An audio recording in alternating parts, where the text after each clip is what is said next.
తండ్రి పేరు పెట్టిన యూనివర్సిటీని కాపాడలేకపోయిన జగన్ పాలన, విద్యార్థుల భవిష్యత్తు ప్రశ్నార్థకం.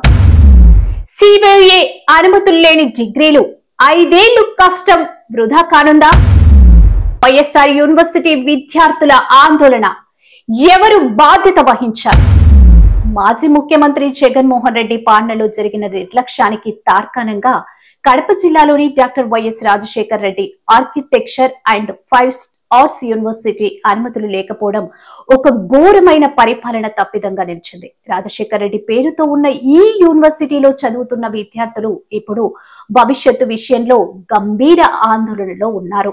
సిఓఏ కౌన్సిల్ ఆఫ్ ఆర్కిటెక్చర్ అనుమతులు లేకుండా ఈ యూనివర్సిటీ నుంచి వచ్చిన డిగ్రీలకు విలువ ఉండదన్న భయం విద్యార్థుల 5 సంవత్సరాల ప్రయాసను ప్రశ్నార్థకంగా మార్చుతుంది. ఈ సమస్య మొదటగా ప్రజల ముందుకు తీసుకొచ్చిన వ్యక్తి వైఎస్ షర్మిల.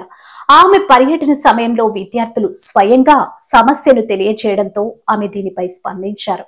ఆ వెంటనే విద్యాశాఖ మంత్రి నారా లోకేష్ స్పందించి సిఓఏ అధికారులతో మాట్లాడి 15 రోజుల్లో అనుమతులు రాబట్టే చర్యలు ప్రారంభించారు. ఇది విద్యార్థులకు కొంత ఊరటని ఇచ్చినప్పటికీ గత ప్రభుత్వం ఈ విషయంలో చూపిన ఉదాసీనత నిందకు పాల్పడినట్టే.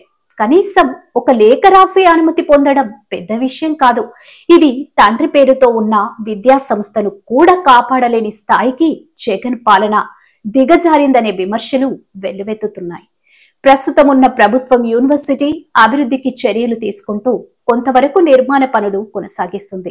అయితే టెక్నికల్ పరంగా ఏర్పడిన లోపాల వలన విద్యార్థులకు తలెత్తిన సమస్యలు కొద్ది రోజుల్లో పరిష్కారం అవుతాయని ప్రభుత్వ వర్గాలు చెబుతున్నాయి. కేంద్ర ప్రభుత్వంలో మంచి సంబంధాలు ఉండటం వల్ల త్వరితగతిన అనుమతులు వచ్చే అవకాశం ఉంది.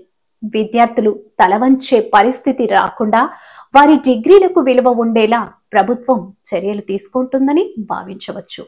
ఇది పరిపాలనలో ఒక చిన్న తప్పైనా దాని ప్రభావం లక్షల విద్యార్థుల భవిష్యత్తుపై పడుతుందన్న సంగతి మర్చిపోవద్దు.